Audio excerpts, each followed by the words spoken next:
Today, hundreds of millions of Christians the world over celebrate Easter. We know the story. We've rehearsed it so many times, and we've spoken about the sting of death being vanquished. We've recited our favorite Psalm 23.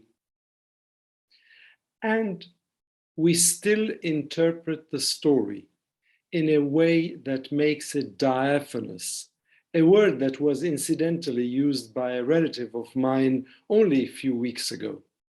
We make it sweet in order to infuse ourselves with hope, with a better reality. And of course, that hope is a message of Easter. But look around you for all the signs that decry hope, that negate hope, that challenge hope.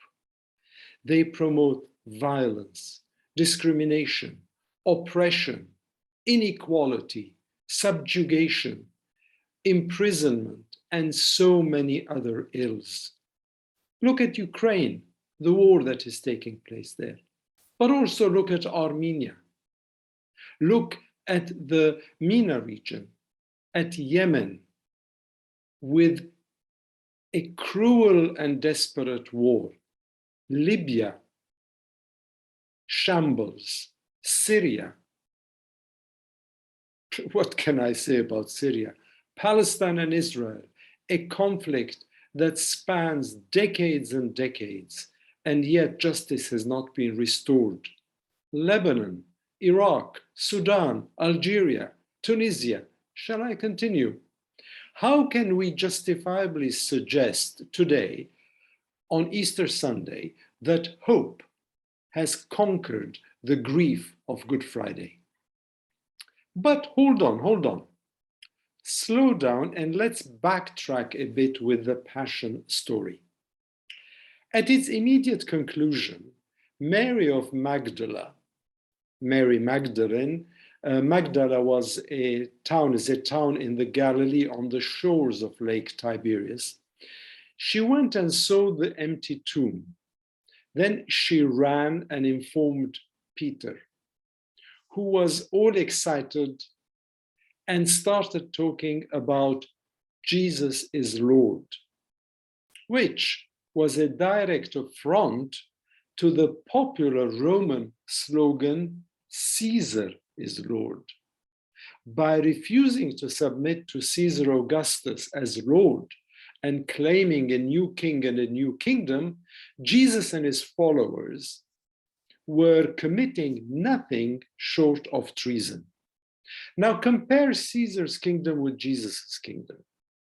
Caesar built it on exercising power over his subjects, which used force and coercion to promote tranquility. Jesus' kingdom promoted the power under, which valued love, sacrifice, and community. Now remember, Peter was crucified during Nero's regime.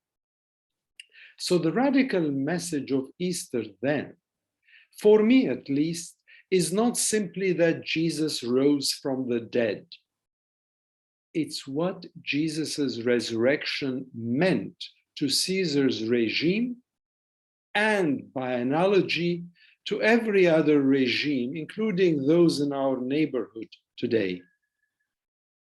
These regimes, which exercise power over somebody rather than power under, have an expiry date. To bring about this Easter revolution, because at the end of the day, it's a revolution what Jesus introduced. We try to make it sweeter, but it's a revolution of his time. It's not an episode of a favorite soap. And the message is quite clear for me. Reverse the priorities. Christians cannot begin with political parties and ideologies and then coat them with the paschal messaging of hope. Rather, they must start with the resurrected Jesus, the tortured, crucified, murdered, and then resurrected Lord who disrupts all earthly kingdoms and all political agendas. We cannot simply forget the politics of Easter. Jesus was crucified as a criminal, and because the movement he had started threatened the established order maintained by the political and religious authorities of the time. Does that remind you of our days with some of our own authorities, wherever we are? So simply transpose those realities of his time onto the realities of the world today. And if we draw some conclusions, some lessons that go beyond the sweet message of hope, then perhaps we stand a slightly better chance of improving our world. And by the way, this message that I'm sharing with you today is not one that is strictly reserved for Christians. It is a message that everyone can apply to. Now, last week, I spoke on my YouTube channel about the role of the palm branches, how they played a significant role in highlighting injustice, in depicting injustice.